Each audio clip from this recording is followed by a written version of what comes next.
Des grandes révélations. Si vous ne pouvez pas être ici à toutes les réunions, on vous encourage à aller l'écouter sur la chaîne YouTube. Vous écrivez juste Pasteur Claude Dubé et puis vous allez pouvoir suivre cette série d'enseignements enfants de Dieu que le Saint-Esprit a placé sur mon cœur pour bénir l'Église. Parce que nous voulons entrer dans cette année qui est devant nous.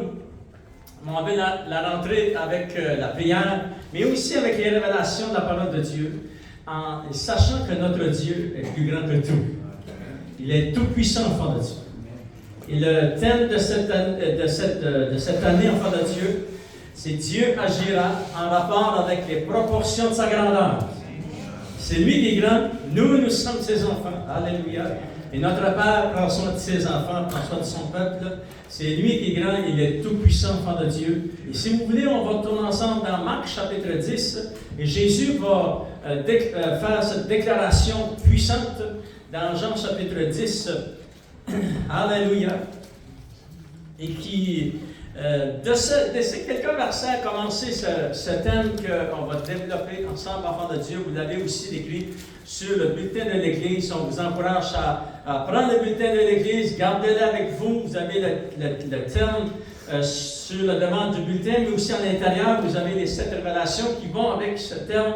Et on lit quelques versets ici dans Marc chapitre 10, mais juste pour se placer dans le contexte, vous savez qu'ici Jésus va être dans un endroit, il va marcher avec ses disciples, et une personne va venir à sa rencontre, et ça dit dans la parole de Dieu qu'il s'est prosterné devant le Seigneur. Et vous savez, lorsque tu rencontrais Jésus, c'est lui qui était le chemin, la vérité et la vie. Tu rencontrais le chemin pour aller au ciel, tu rencontrais la vie, tu rencontrais le Fils de Dieu, tu rencontrais Dieu le Fils. Il était la lumière du monde. Et cet homme vient, se prosterne devant le Seigneur, et la première question qui va sortir de sa bouche, il va dire à Jésus, il va dire, que dois-je faire pour hériter du royaume de Dieu? Et là, immédiatement, Jésus, lorsqu'il a vu ce qu'il vient de dire, il va lui dire, en d'autres mots, il voulait essayer de gagner son ciel. Voyez-vous? La question aurait été, si elle a dit, Seigneur, je t'accepte comme mon sauveur, sa vie a changé différemment. Mais il a dit, qu'est-ce que je dois faire pour hériter le royaume de Dieu? Et là, Jésus a dit, tous les commandements en pratique, et j'ai fait ça depuis mon jeune âge, etc. Et ça dit, c'est des versets puissants parce que ça dit ici, enfant de Dieu, verset 21, Jésus l'ayant regardé, l'aimant et dit. Vous savez, Jésus, il aime les gens. Il nous a aimés le premier de nous. Il aime notre population. Il aime nos pays. Il aime nos familles. Il aime nos bien-aimés. Et Jésus l'aimait, cette personne.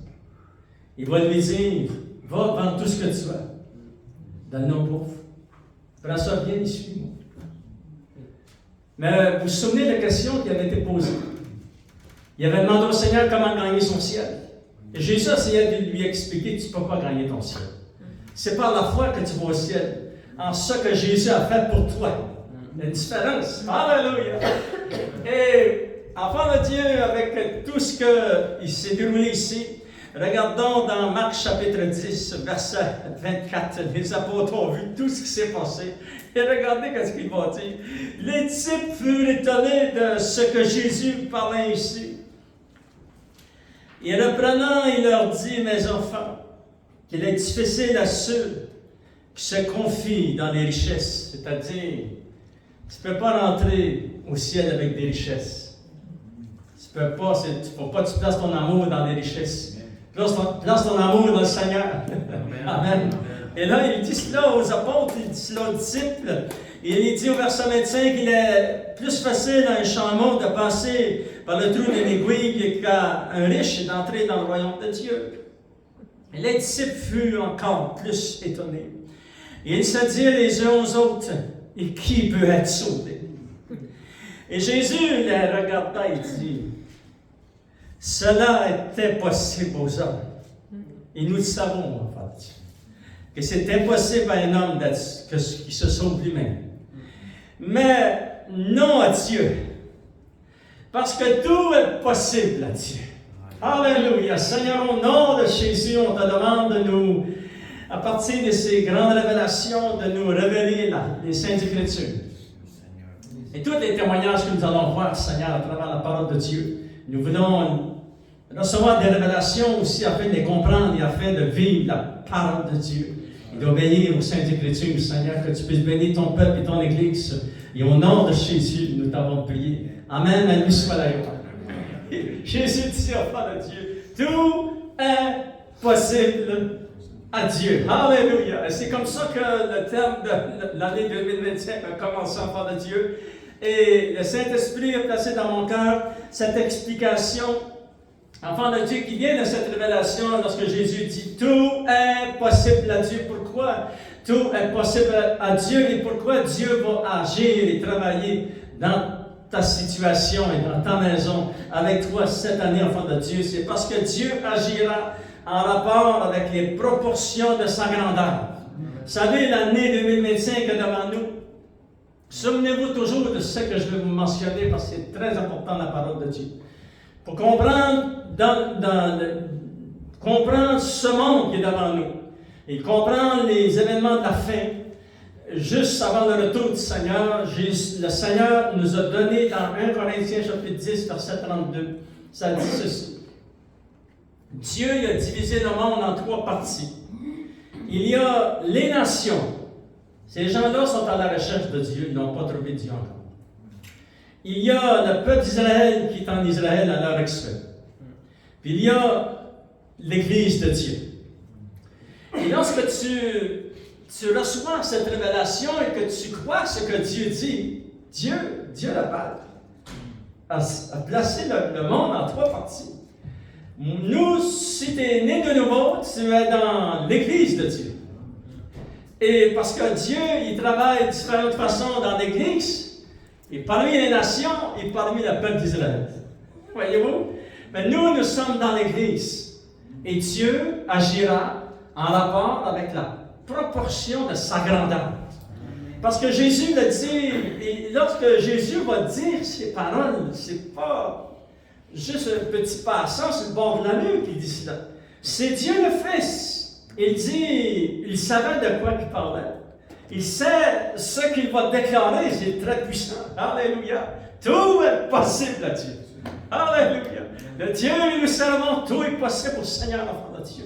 Gloire au Seigneur, parce que nous voulons entrer dans cette nouvelle année avec les promesses de la parole de Dieu et avec, enfant de Dieu, des choses qui sont certaines et véritables.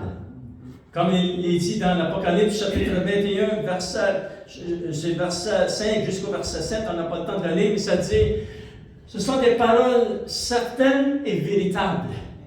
Tout ce qui est certain et véritable, c'est qu'est-ce que nous voyons dans la parole de Dieu. Ça, c'est certain. Lorsque Dieu te donne des promesses, c'est garanti. C'est certain et c'est la vérité, c'est véritable, enfant de Dieu. Gloire au Seigneur. Nous voyons, enfant de Dieu, qu'avec la foi dans notre cœur, et en acceptant et en recevant les révélations de la parole de Dieu, nous entrons dans ce monde et dans cette nouvelle année. Et vous savez que, c'est difficile de regarder les nouvelles aujourd'hui. Tout ce qui se passe parmi les nations, et tout ce qui se passe aussi qui est en préparation au Moyen-Orient. J'ai dit, Seigneur, merci que je fais partie de ton Église. Mais nous voulons prier pour que les gens soient sauvés de plus en plus, enfants de Dieu, et que beaucoup acceptent le Seigneur dans leur cœur. Parce que c'est ça, enfants de Dieu, la solution. C'est d'accepter le Seigneur dans leur cœur. Et ce matin, nous allons entrer dans cette série d'enseignements, enfants de Dieu, avec, en recevant la première révélation. Et la première révélation de cet enseignement, nous devons nous souvenir, nous les enfants de Dieu, que Dieu désire nous délivrer de toute situation impossible. Et là, on regarde nos vies personnelles, on regarde nos situations, et puis des fois, c'est pas si pire, mais des fois, c'est impossible. Il y a des choses impossibles devant nous, enfants de Dieu. Alléluia. Mais Dieu désire, il va le faire pour toi. Il va te délivrer des situations impossibles. Et nous allons regarder l'exemple du peuple d'Israël lorsqu'ils étaient encore en Égypte, enfants de Dieu. S'il vous plaît, on tourne ensemble dans Exode chapitre 6. Alléluia. Pour se placer dans... parce que vous savez, tout ce qui s'est passé dans la parole de Dieu nous sert de témoignage aujourd'hui. Alléluia. Et le peuple d'Israël, Dieu va parler avec Abraham. Et nous savons qu'Abraham était un homme de foi. Et Dieu lui avait dit, de toi va descendre une grande descendance. Et lorsque Dieu lui dit cela, son fils n'était même pas encore né. Il n'avait même pas encore un enfant. Et nous savons que lorsque Dieu va lui promettre qu'il va avoir une grande descendance, ça a pris 25 ans à cette promesse de s'accomplir. Ça fait qu'il y avait beaucoup d'années, enfant de Dieu. Mais il a cru Dieu, ça dit, il a cru Dieu. Il a cru que celui qui faisait la promesse, l'éternel Dieu, pouvait amener à terme la promesse. Et un jour, son épouse enfantait un fils. Ils vont l'appeler Isaac, enfant de Dieu. Alléluia. Et Dieu va dire dans Genèse chapitre 15, je vais vous donner les références, enfant de Dieu, dans Genèse chapitre 15. Et ça dit dans ces quelques versets, lorsque Dieu lui promet cette grande descendance, il lui dit, ton peuple va séjourner dans un pays étranger. C'est-à-dire, ils ont été... Et là, Dieu dit, jusqu'à des années, il va dire pour 4 générations. Et une génération dans l'Ancien Testament, c'était 100 ans. 100 ans, ça veut dire que pour 400 ans, ta descendance va aller dans un pays étranger, mais je vais prendre soin d'eux. Alléluia! Et c'est ça que Dieu a fait, enfant de Dieu. Il a pris soin d'eux. Alléluia! Et ces gens ont commencé à crier à Dieu, il est dit dans la parole de Dieu, après 400 quelques années. Et il est dit dans Exode chapitre 6, pour se placer dans le contexte de cet enseignement, enfant de Dieu. Alléluia! Regardez ce que Dieu va dire à Moïse. Il va dire dans Exode chapitre 6, verset 1 jusqu'au verset 8, ensemble.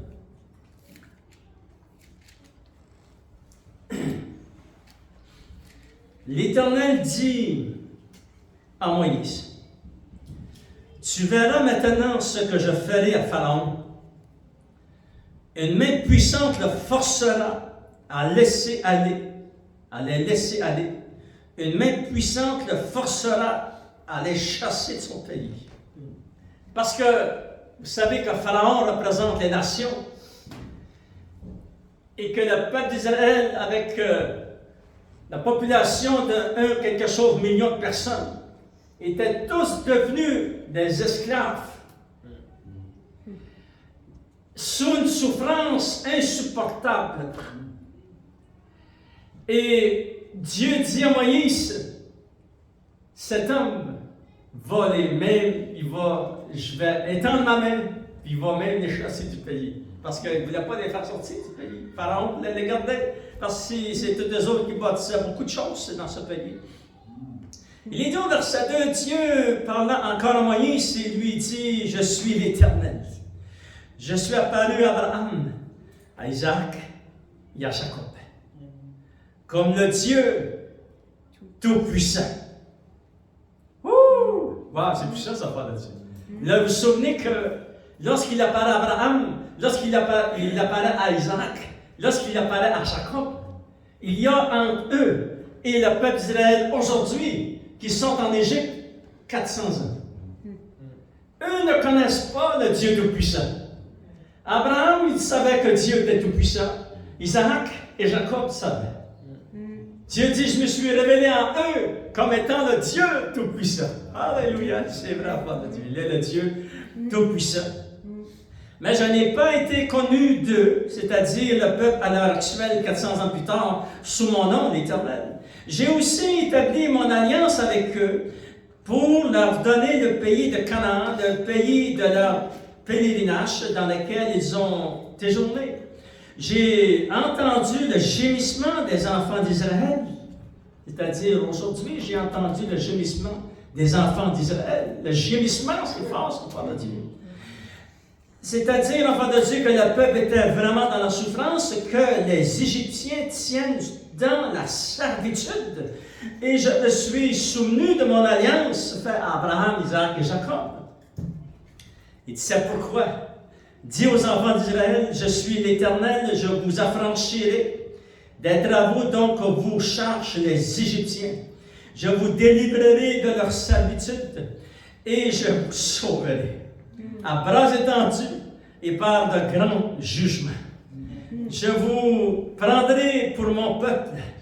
Je serai votre Dieu et vous saurez que c'est moi, l'Éternel, votre Dieu, qui vous a affranchi des travaux dont vous a chargé les Égyptiens. Je vous ferai monter dans le pays que j'ai juré de donner à Abraham, à Isaac et à Jacob. Je vous le donnerai en possession, dit l'Éternel. Alléluia! Vous se placez dans le contexte, enfant de Dieu. Dieu se révèle à Moïse, parce que vous savez que Moïse est né de cette nation d'Israël qui était en Égypte. Alléluia! Et lorsqu'il va rencontrer Dieu, il avait 80 ans. Wow! Vous êtes content, vous avez rencontré Dieu lorsque vous étiez jeune? Moi, je suis content que j'ai rencontré le Seigneur à 20 ans. Il n'a pas attendu que j'aie 80. Mais lui, à ce temps-là, nous savons qu'il vivait plus longtemps. Mais regardons lorsqu'il va faire cette expérience puissante, qu'il va recevoir Dieu comme son Créateur, mais aussi son Sauveur. Et c'était la première fois que cela arrivait à Moïse. Vous savez que Moïse était élevé en Égypte et qu'il avait été protégé par la main de Dieu. Mais Moïse ne connaissait pas Dieu. Toute son expérience personnelle avec Dieu a commencé très tard dans sa vie. Et nous savons que Dieu, par sa grâce infinie, Moïse vraiment va apprendre à connaître Dieu. Regardez dans Exode chapitre 3, verset 1, ça dit, Moïse se faisait paître le troupeau de Jéthro, son beau-père, sacrificateur de Madian. Et il le mena le troupeau derrière le désert des Vindes à la montagne de Dieu à Horeb.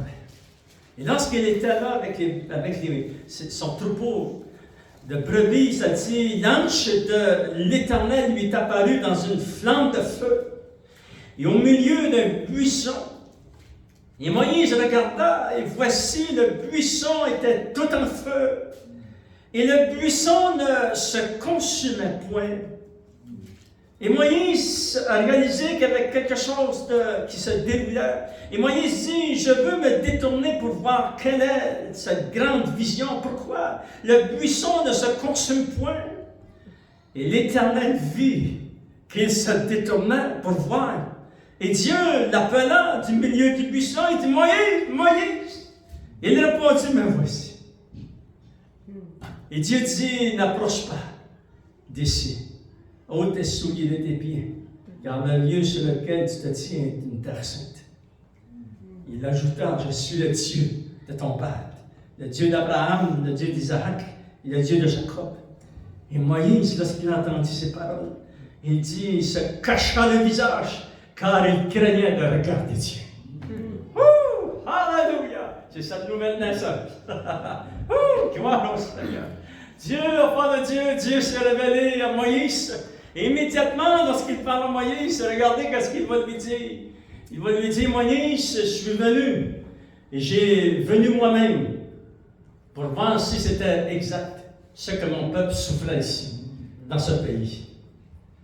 Regardez juste le verset 7, ça dit, l'Éternel dit, j'ai vu la souffrance de mon peuple qui est en Égypte, et j'ai entendu les cris que lui font pousser ses oppresseurs, car je connais ses douleurs. Je suis descendu pour le délivrer de la main des Égyptiens et pour le faire monter dans ce pays, dans un bon et vaste pays, dans un pays où coule le lait et le miel, etc. Verset 9, ça dit, voici, les cris d'Israël sont venus jusqu'à moi, et j'ai vu l'oppression que leur font souffrir les Égyptiens. Il dit, maintenant, Moïse, je t'ai choisi, va. Et vous savez que Moïse discutait avec Dieu, etc. Mais finalement, il est parti vers l'Égypte. Et là, ici, enfant de Dieu, pour se placer dans le contexte de ce peuple, de beaucoup de milliers, des millions de personnes, qui étaient dans leur souffrance et dans l'esclavage. Le gouvernement dans ce pays les faisait très souffrir. Et c'était, lorsque tu lis tous les versets qui sont associés avec l'enfant de Dieu, ces gens n'étaient que des numéros. Ces gens n'ont aucune valeur pour ce dirigeant. Et ils ont crié à l'Éternel Dieu, malgré qu'ils ne le connaissaient peut-être pas comme personnel, mais ils savaient que Dieu existait. Ils ont crié, et ça dit que leur cri est parvenu jusqu'à Dieu. Et comment allaient-ils sortir de cet endroit, de ce pays? Vous savez, ce pays aussi avait un avenir. Il gardait ces gens captifs dans ce pays. C'était rendu insupportable. Les personnes âgées décédaient tous les jours, les enfants, etc. Pendant Dieu, c'était impossible de vivre dans cette situation. C'était très difficile pour le peuple. Et comment allait-il s'en sortir? Et je suis certain que lorsque tu as 18 ans, tu es parmi le peuple, tu as 16 ans, tu n'as aucune idée comment tu vas sortir de cette situation. Tu as 30 ans, tu n'as même pas aucune idée. Et nous savons que, souvenez-vous de ces deux noms, Josué et Caleb. Amen, Moïse. Josué, Caleb, Moïse. Wow! Mais nous savons que ces gens ont crié à l'Éternel Dieu. Et Dieu dit à Moïse, je suis descendu moi-même, Moïse. J'ai venu voir si c'était vrai que mon peuple souffre. Mon peuple souffre. Maintenant, je me présente à toi, Moïse, et tu vas retourner vers mon peuple et tu vas lui dire, le Dieu Tout-Puissant m'est apparu. Le Dieu Tout-Puissant, lui qui tout est possible. Maintenant, vous faites partie de cette nation de milliers, de millions et plus de personnes, et vous souffrez tous les jours. Et là, Moïse arrive au milieu du peuple, enfant de Dieu, dit, le Dieu Tout-Puissant m'est apparu. Comment va-t-il nous délivrer de cette main forte? Alléluia. Comment cela va-t-il arriver? Regardez, enfant de Dieu, regardez votre toi dans Exode chapitre 6. On va y revenir. Il est dit dans Isaïe chapitre 49. Alléluia. Lorsque nous sommes dans la souffrance, dans des situations très difficiles, et qu'on sent qu'il n'y a pas de porte de sortie, mais souvenez-vous comment Dieu s'appelle le Dieu Tout-Puissant. Alléluia. Et il va agir parce qu'il t'aime, il dit, t'es sa fille, t'es son fils. Ta maison appartient à Dieu. Tout ce que tu as appartient au Seigneur. Parce que c'est tout lui qui t'a donné. Nous, on est élevés dans des sociétés qu'on pense que c'est à cause de nous autres. Non, non, non. Quand tu chantes dans le royaume, lorsque tu es dans le royaume des ténèbres, tu penses comme ça. Mais lorsque tu viens dans le royaume de Dieu, non, c'est tout Dieu qui t'a donné. Donne-lui tout. Laisse tout en ses mains, il va prendre ça en main. Il va dépasser tes attentes. Et l'enfant de Dieu, regardez ici. Lorsque le peuple souffrait, enfant de Dieu, c'est un exemple, un témoignage ici. Et des fois, on souffre tellement qu'on pense même que, pour moi, Dieu m'a oublié. Et je prends même de moi mon expérience personnelle dans ma marche chrétienne. À un moment donné, enfant de Dieu, il y a beaucoup d'années, est-ce que Dieu m'a oublié? Mais j'ai retourné à la parole de Dieu et j'ai découvert non. Regardez qu'est-ce qu'il dit. Regardez qu'est-ce qu'il te dit. Il te dit ceci. Il dit, donnant l'exemple, est-ce qu'une maman va oublier son fils ou sa fille? Il ne peut pas l'oublier les enfants. Et Dieu a fait ça comme ça, enfant de Dieu. Ça dit, si Sion disait, ou les enfants de Dieu disaient, l'Éternel m'abandonne, le Seigneur m'oublie. Une femme oublie-t-elle l'enfant qu'elle allait? N'a-t-elle pas pitié du fruit de ses entrailles? Mais si ça arrive qu'une maman l'oublie, Dieu dit, quand elle l'oublierait, il dit ceci, moi je ne t'oublierai pas. Il rajoute, je ne t'oublierai jamais. Je ne t'oublierai point. Pourquoi? Il dit, même je t'ai gravé dans le creux de mes mains. à la croix de Golgotha, nous avons été gravés dans les mains de Dieu. Dieu le Fils a porté sur lui, enfant de Dieu. Il a été, c'est comme si on est imprimé de Dieu. On est en lui. Dis-moi, je ne t'oublierai pas. Regardez, enfant de Dieu, verset 24. Ça dit, le butin du puissant lui sera-t-il enlevé?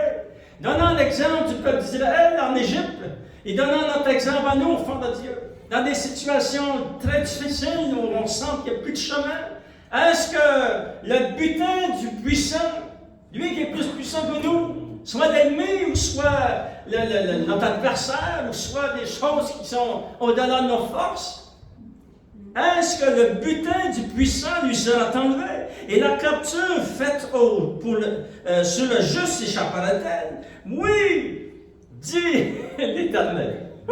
Là, on va le redire. Oh, ça comme on arrive ici. Oh, alléluia! Est-ce que je vais être délivré? Dieu dit oui, mon fils.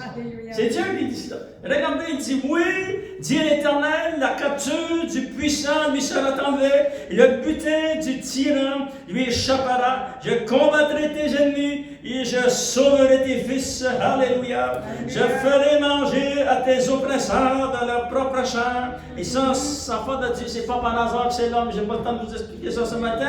Et ils s'environneront dans leur sang comme du mou, et toute chair saura que je suis l'Éternel, ton sauveur, ton rédempteur, le puissant de Jacob.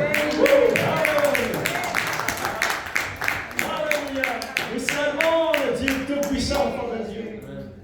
Et lorsque Moïse se présente devant le peuple, vous savez, enfant de Dieu, ça n'a pas été facile de Moïse. Lorsque je regarde l'exemple de Moïse, je me dis, Seigneur, wow, que cet homme-là était patient. Il était patient dans son appel, par exemple. Moi, je suis certain, lorsqu'il était devant Dieu, que Dieu lui parle dans le buisson, qui se met à calculer dans sa tête, alors, ça va me prendre à peu près 3 jours de marche pour aller en Égypte. Je vais les convaincre qu'ils vont me suivre, et puis 3 jours de marche pour revenir ici à la montagne, parce que Dieu voulait qu'ils les amène au bas de cette montagne. Et là, 3 mois maximum, j'ai fini mon mandat. Mais vous savez que ça a duré 40 ans. Fait que, mais Moïse était patient. Il a rentré dans cet appel, puis il devait y aller dans cet appel. Dieu l'avait choisi avant la fondation du monde. Alléluia. Et Moïse, finalement, enfant de Dieu, oui, il a vu la puissance de Dieu. Alléluia. Dieu est au-dessus de toutes circonstances et il agira en rapport avec les proportions de sa grandeur. Et nous en avons besoin cette année qui est devant nous, enfants de Dieu. Et plus que ça va aller plus proche de l'enlèvement de l'Église, plus proche, plus que l'Église de Dieu va s'attacher à Dieu. Avec une passion dans notre cœur, on va rester attaché aux choses de Dieu. Oh, alléluia! Parce que Dieu est avec nous, enfants de Dieu. Dieu, enfant de Dieu, donne à Moïse la promesse de la délivrance. Alléluia! Et Moïse s'est mis en marche. Et Dieu, enfant de Dieu, fera agir sa main en ton avantage. Et il agira pour toi dans ta situation aujourd'hui, en cette année, enfant de Dieu. Oh, alléluia! Parce que, vous savez, lorsque ces situations sont devant nous, nous devons toujours retourner à la parole de Dieu et croyez, s'il vous plaît, aux promesses que Dieu vous fait. Des fois, les émotions ne veulent pas. On a de la difficulté à croire. Restez toujours attaché à la parole de Dieu. Restez toujours attaché à la parole de Dieu. Quand même que des fois, les émotions sont différentes, enfants de Dieu. Dieu fera agir sa main en faveur de son Église. Enfants de Dieu, pour nous, aujourd'hui, dans cet instant, l'Église de Dieu est très, très importante pour le Seigneur. Comme le peuple d'Israël. Qu'est-ce que Dieu a fait? Dieu avait dit dans Exode chapitre 6, on va y retourner ensemble. Exode chapitre 6, alléluia. Et Dieu avait dit à Moïse, et je vais les délivrer. Ça veut dire quoi? Ça veut dire que c'est une promesse. C'est Dieu le Créateur, Dieu notre Père. Il dit à Moïse, le Tout-Puissant, je vais les délivrer. C'est moi qui vais intervenir. Et nous savons, lorsque vous lisez toute l'histoire du peuple d'Israël, avant qu'ils sortent du monde des ténèbres, de l'Égypte, enfant de Dieu, wow, que Dieu a travaillé puissamment. Regardez ce qu'il va dire au verset 6, ça dit, C'est pourquoi dit aux enfants d'Israël, je suis l'Éternel, je vous affranchirai des travaux dont vous chargent les Égyptiens. Je vous délivrerai de leur servitude et je vous sauverai à bras étendus et par de grands prodiges. Je vous prendrai pour mon peuple et je serai votre Dieu et vous saurez que c'est moi, l'Éternel, votre Dieu, qui vous a affranchi des travaux dont vous chargent les Égyptiens. Ça, c'est la promesse. Dieu dit, c'est lui qui va s'en charger. Il va se charger pour te délivrer, pour te bénir, pour t'amener à bon port. C'est ça qu'il a fait pour le peuple d'Israël. Et Moïse est arrivé, il a dit à tous ces gens, il leur a dit ça, enfant de Dieu. Il leur a dit ses promesses. Dieu, c'est ça que Dieu vient de me dire, il veut que je vous le dise. Alléluia. Mais ces gens ont crié à Dieu, dans la souffrance, dans l'esclavage, enfant de Dieu. C'est pour ça que ça dit que Dieu dit, je vais les délivrer. 3 actions que Dieu promet. Alléluia. Travailler dans les situations impossibles pour un peuple. Et travailler dans des situations impossibles pour nous, Dieu nous révèle 3 choses ici, enfant de Dieu. Regardez, on va le relire ensemble dans Exode chapitre 6, verset 6, ça dit, c'est pourquoi dit aux enfants d'Israël, je suis l'Éternel et je vous affranchirai des travaux dont vous chargent les Égyptiens. Il dit, je vous affranchirai. Première chose que Dieu va faire, il va les affranchir. Qu'est-ce que le synonyme du mot affranchir veut dire? Ça veut dire, enfant de Dieu, qu'il va les décharger. L'ennemi, ce gouvernement qu'il y avait ici, il les avait chargés. Il les avait chargés de tout ce qu'il pouvait. S'imaginer charger le peuple. Mais Dieu dit, je vais les décharger, et je vais les dégager, je vais les libérer, puis je vais les exempter encore plus. Oh, alléluia, c'est ça que Dieu a fait. Nous savons que Dieu les a sortis du pays d'Égypte. Amen, alléluia. Dieu va, enfant de Dieu, les affranchir de l'esclavage, et Dieu va amener, enfant de Dieu, la bénédiction dans leur vie. Ces gens-là sont encore dans le pays d'Égypte.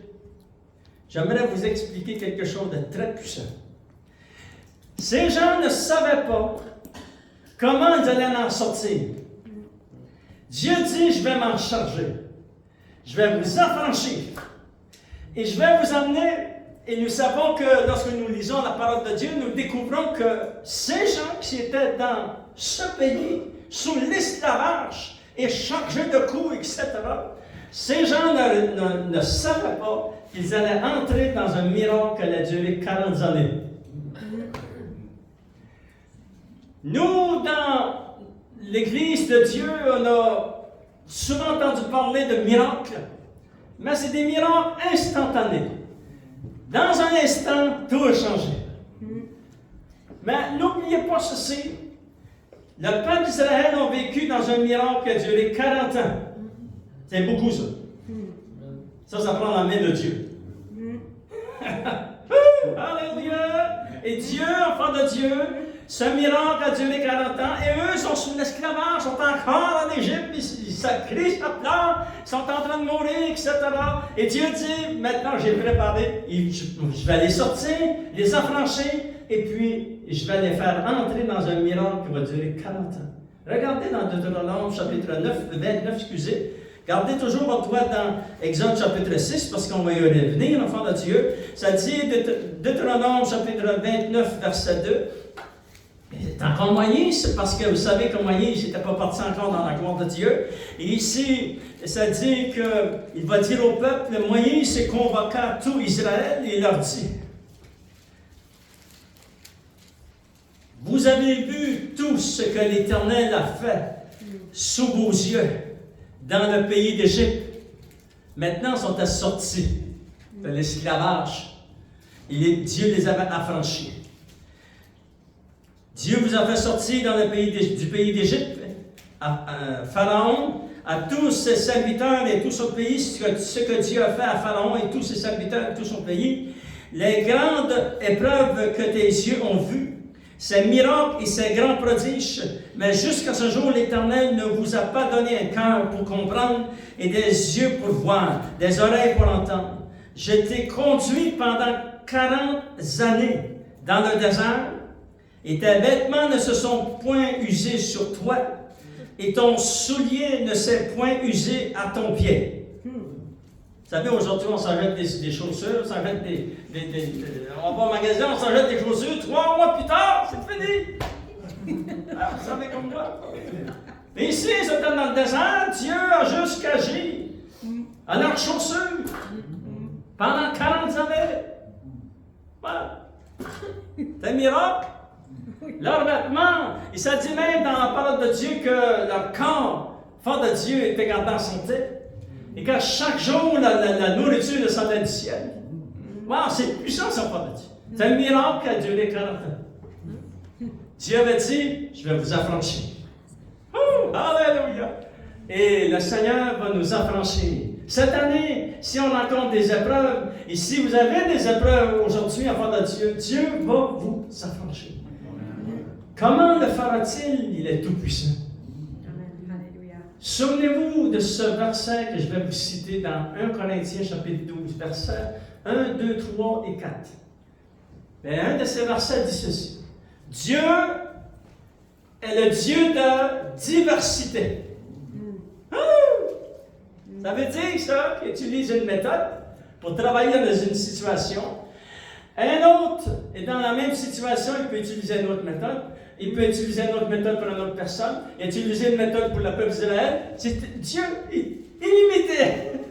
Illimité dans tout ce qu'il peut faire en faveur de Dieu. Alléluia. Gloire au Seigneur, c'est merveilleux. Allez, maintenant t'adores, c'est quoi ça, t'adores? Deuxième action que Dieu a fait en faveur de Dieu, c'est que Dieu dit à moyen, tu diras à mon peuple, je vous délivrerai. Amen. Alléluia. C'est-à-dire, le synonyme du mot délivrance, délivrer en faveur de Dieu veut dire, je vous libérerai. Alléluia. Dieu les délivra de toute pauvreté et de toute circonstance de mort et d'action du royaume des ténèbres qui était contre eux. Alléluia. Et un jour, cela t'est arrivé. Lorsque tu acceptes le Seigneur Jésus comme ton sauveur personnel. Et tu dis, tu crois que Jésus est Seigneur. Et qu'il est ressuscité d'entre les morts, tu seras sauvé. C'est-à-dire, enfant de Dieu, que ce miracle commence par la nouvelle naissance. Comme le peuple d'Israël est en Égypte, qui représente les ténèbres, nous aussi, Dieu est venu nous chercher dans les ténèbres. Il nous a transportés dans le royaume du Fils de son amour. Alléluia! Voulez-vous, ce matin, ce qu'on va faire ensemble? Juste, fermons tous nos yeux pour quelques instants et répétez cette prière après moi. Si vous voulez inviter le Seigneur dans votre cœur, dites-le dans votre cœur. Alléluia! Et Dieu voit la sincérité de votre cœur. Si vous êtes sincère ici, là, lorsque vous allez faire cette prière, vous allez être sauvés. C'est ça que la parole de Dieu dit. Voulez-vous, on va le faire ensemble. Juste répétez après moi. Seigneur Jésus, je crois que tu es Seigneur. Je crois que tu es mort, mais que tu es ressuscité d'entre les morts. Et je t'accepte comme mon sauveur et Seigneur. Je te demande pardon. Je t'accepte comme mon sauveur et Seigneur. Au nom de Jésus. Amen. À lui soit la gloire. Alléluia. Lorsque vous faites cette prière, vous, la parole de Dieu dit, si tu as confessé de ta bouche le Seigneur Jésus, et si tu crois dans ton cœur qu'il est ressuscité d'entre les morts, ça dit, tu seras sauvé. Ça ne dit pas, 3 ans après, tu vas être sauvé. Non, non, non. Non, non, croyez la parole de Dieu, ça dit, tu seras sauvé. Maintenant, tu dois commencer à marcher avec le Seigneur. Tu dois commencer à marcher avec l'Église de Dieu. Attache-toi de tout ton cœur à la parole. Attache-toi de tout ton cœur à ton Sauveur. Alléluia. Attache-toi de tout ton cœur au Seigneur, le Dieu Tout-Puissant, et il fera des grandes choses pour toi. Alléluia. Le peuple d'Israël a réalisé, enfant de Dieu, que vraiment Dieu allait manifester sa gloire. Ils ont vécu vraiment une expérience vraiment glorieuse. Il est dit dans Exode chapitre 11. Alléluia. Il est dit, enfant de Dieu, verset 1, l'Éternel dit à Moïse, je ferai venir encore une autre plaie sur Pharaon et sur l'Égypte parce qu'il ne voulait pas laisser aller le peuple de Dieu. Il s'est dit que Dieu a dit à son peuple, vous laisserez tout à fait aller et il vous chassera même d'ici. Parle au peuple pour que chacun demande à son voisin et à sa voisine des vases d'argent et d'or. Fait que juste avant de sortir du pays, Dieu avait dit au peuple, vous allez demander à vos voisins, à vos voisines, les gens qui habitent de ce pays, de vous donner l'or et l'argent. Vous savez, c'est ça qu'ils ont fait. Et lorsqu'ils sont sortis avec tout l'or et l'argent du pays. Et vous savez que Dieu avait un plan aussi. Parce qu'eux, ils n'ont pas utilisé l'or et l'argent dans le présent. Ils n'avaient même pas besoin de la nourriture descendant du ciel. Cet or et cet argent et tous les vêtements de qualité supérieure qu'ils ont pris dans ce pays, c'était pour bâtir le tabernacle de Dieu. Alléluia! Nous servons un Dieu puissant, il parle beaucoup d'avance. Alléluia! Et le peuple est sorti victorieux. Regardez, enfant de Dieu, un autre plan allait venir en Égypte avant que le peuple sorte. Il est dit que Dieu va leur donner une grande révélation. Dans Exode chapitre 12, verset 7, ça dit, enfant de Dieu, on prendra de son sang parlant de l'agneau qui devait immoler juste dans cette nuit où l'ange à la mort allait passer et beaucoup allaient mourir, enfant de Dieu. Et pour le peuple d'Israël qui avait pris le sang de l'agneau, et puis regardez, on va le lire, on prendra de son sang et on mettra sur les deux poteaux et sur le linteau de la porte des maisons où on mangera. C'est-à-dire qu'il devait prendre le sang de l'agneau et puis peinturer les linteaux de la porte où ils étaient, afin que lorsque l'ange allait passer, qu'il allait voir le sang et qu'ils allaient être épargnés. Et c'est ça qui est arrivé. Maintenant, souvenez-vous de ceci. Ça, c'est l'ombre des choses qui devaient s'accomplir. Et la réalité de ce que Dieu veut montrer au peuple, c'est ceci. Jésus, l'agneau de Dieu, a versé son sang à Golgotha pour toi et pour moi. Et lorsque nous nous avons placés sous son nom, nous nous sommes placés sous sa bénédiction. Restez attachés au Seigneur de tout votre cœur, avec tout ce qui l'énergie qui rentre dans vos poumons. Et dites au Seigneur, Seigneur, je vais rester attaché, Seigneur, à ton cœur. Ça, c'est vous qui devez faire ça. Et faites-le de tout votre cœur, avec passion, détermination, et je resterai attaché à toi, Seigneur. Et le sang de Jésus, son Fils, va nous protéger contre toute puissance des ténèbres. Et là, amen. C'est juste là qu'on peut le dire amen. Alléluia! On a dit amen à votre place, enfant de Dieu. Troisième action puissante que Dieu a commencé à intervenir pour le peuple d'Israël dans Exode chapitre 6. Il est dit, enfant de Dieu, je vous sauverai et je vous prendrai comme mon peuple. Alléluia. Et la grande question, c'est que Dieu te prie pour ton peuple, et ton fils et ta fille. Tu es sa fille et tu es son fils. Mais la question, c'est, maintenant, c'est à nous. Est-ce que moi, je prends Dieu comme mon Dieu? Voyez-vous? Et je veux faire de Dieu mon Dieu. Alléluia! Jusqu'au dernier respire, enfant de Dieu. Parce que vous savez, un chrétien qui est né nouveau, lorsqu'il donne son dernier respire, le prochain qu'il prend, il est entré dans la gloire de Dieu. Ça dit, hors de mon corps, c'est d'être avec Dieu. Fait que, pour un chrétien, vraiment, il va entrer dans une délivrance glorieuse. Alléluia. Parce que c'est ici, dans le fond du cœur, il a pris cette décision personnelle, je vais faire de Dieu mon Dieu. Et le jour où j'ai été sauvé, le Seigneur m'a dit ceci. Mais dites-le dans votre Bible. Et donc, je me suis acheté une Bible. Comme que j'ai aujourd'hui, une Bible de Louis II, 1910, enfant de Dieu, puis il a dit, après j'ai eu ma Bible, Je lisais dans cette Bible jusqu'à 3h, 4h du matin. Et là, enfant de Dieu, on continuait, on s'est mariés, etc. Et puis après ça, on a eu 2 beaux enfants, alléluia, une vécu, il y a eu beaucoup d'enfants. 2 enfants. Mais à travers toutes ces années, c'était une passion pour moi. Lire dans ce livre, c'est encore une passion. Et vous savez pourquoi? Le Seigneur m'a dit ceci. Lorsque j'ai lu ma Bible, je l'avais achetée à l'église, et lorsque j'ai lu cette Bible-là, le Saint-Esprit m'a dit, connais le Dieu de la Bible. Ça m'a frappé, la foi de Dieu.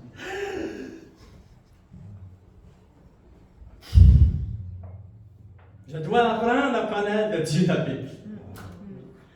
Une journée sans foi de Dieu, juste avant qu'on se marie, moi, nous-mêmes, mon épouse, on avait été voir nos parents, et puis tout ça, parce que souvent, s'y allait assister à notre mariage.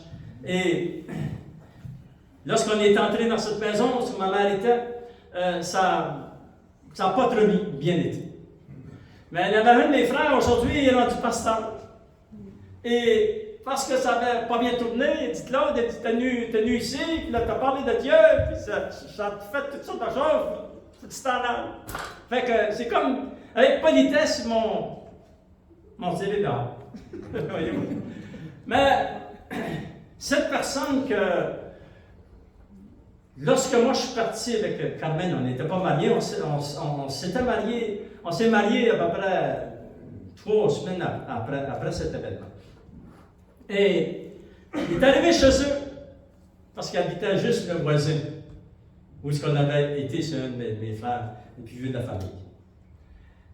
Il est entré dans la maison, il a commencé à crier à son épouse.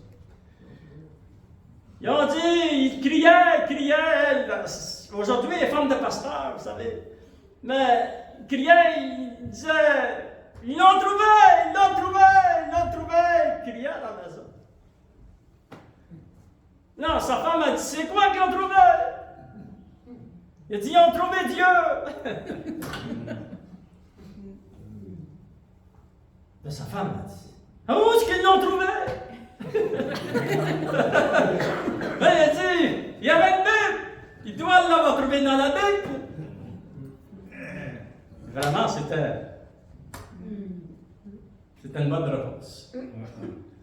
Vous allez trouver Dieu, votre Dieu, dans la parole de Dieu. Vous voulez la lire, la parole de Dieu. Vous voulez la garder en face de Dieu. Alléluia. Et Dieu a dit au peuple, 3e action, je vais prendre. Première action que Dieu a prise, Dieu allait les affranchir. 2e action, Dieu allait les délivrer. Et Dieu a fait cela.